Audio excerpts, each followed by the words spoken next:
The psychology of money. Have you ever wondered why some of the smartest people in the world make the dumbest financial decisions? You see a genius investor lose it all. You see someone with a high-paying job living paycheck to paycheck. It doesn't make any sense, right? We're taught that money is a game of numbers and formulas. If you just do the math, you'll win. But what if I told you that the secret to a great financial life isn't about being good at math? It's about being good at something much harder, controlling your own mind. Welcome to this book summary of one of the most important finance books of our time, The Psychology of Money by Morgan Housel. This book isn't about what to invest in or how to budget. It's about the stories we tell ourselves about money and the powerful emotions that drive our financial decisions. And in this video, we're going to break down the key lessons from the psychology of money so you can start winning the money game for good. Morgan Housel is a former columnist for the Wall Street Journal and a partner at the Collaborative Fund. He spent years writing about finance, and what he realized is that the financial world is often filled with advice that sounds smart on paper but falls apart in the real world. Why? Because the real world is messy. People are irrational. We're driven by emotions like fear, greed, and ego, not just spreadsheets and calculators. The Psychology of Money is a collection of short, easy-to-read chapters, each telling a compelling story about how people think about money. Housel uses incredible examples, from the rise of Warren Buffett to the tragic downfall of a seemingly successful investor, to show us that our financial success has way more to do with our behavior than with our intelligence. So let's dive into the core ideas. These are the lessons that will change the way you think about wealth, happiness, and what money is really for. Core lesson number 1, the power of compounding and time. The first and most important idea is one you might have heard of, but Housel explains it in a way that makes it truly click: the immense power of compounding. Think of it like a snowball rolling down a hill. At first, it's just a tiny ball. It doesn't look like much, but as it rolls, it picks up more and more snow. And its growth doesn't just add up,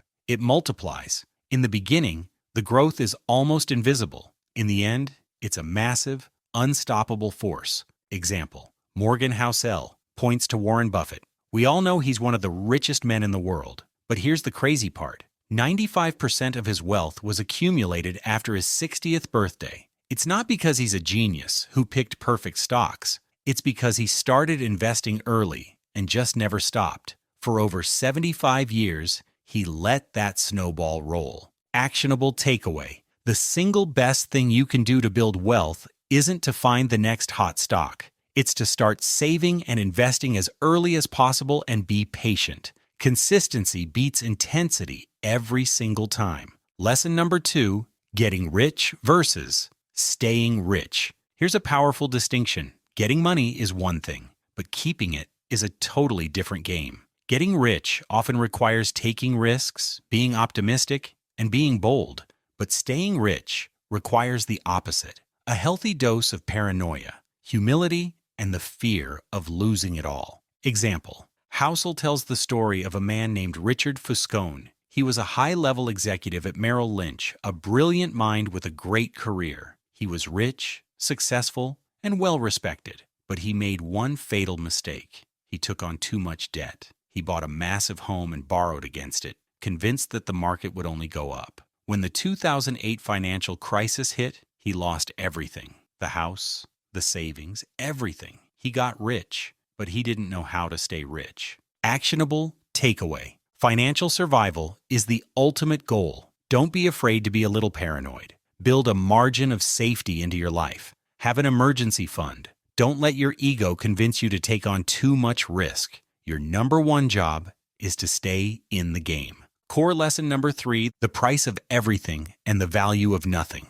We often think of money in terms of what we can buy, but the highest value money can give you isn't a fancy car or a big house. It's a feeling, specifically the feeling of freedom. Example: Housel argues that the highest dividend money pays is the ability to control your own time, the ability to wake up and say, I can do whatever I want today. You can choose to work or not. You can spend time with your family or start a new hobby. Having enough money to avoid a job you hate or to wait for the right opportunity is a kind of wealth that no material possession can ever match.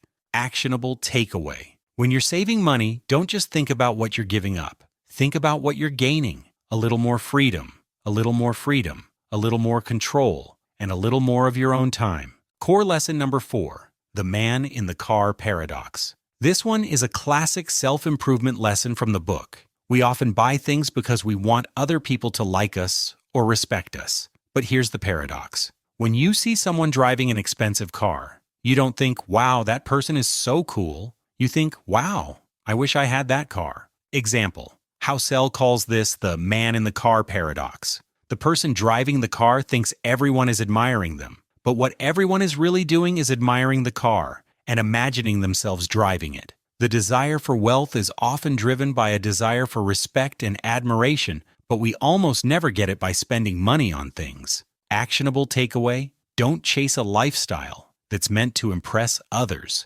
True respect comes from things money can't buy: kindness, humility, and genuine character. Save your money for the things that actually give you control and happiness, not for a fleeting moment of admiration from strangers. Core lesson number 5, critical insight, the role of luck and risk. Here's a powerful idea that isn't talked about as much. We love to create neat stories about success and failure. The genius CEO who worked hard and made $1 billion. The lazy person who failed. But life isn't that simple. Morgan Housel shows us that luck and risk play a huge, often unseen role in every financial outcome. The world is too complex to be explained by effort alone. Example, Housel compares the story of Bill Gates, a brilliant computer programmer, with the story of his high school friend, Kent Evans. They were equally talented and shared the same passion, but Kent died in a mountaineering accident before they could start their company. Gates went on to become one of the most successful people in history. Evans's story shows us that for every amazing success story, there's someone just as talented who didn't get a shot. Takeaway: be kind to yourself and others.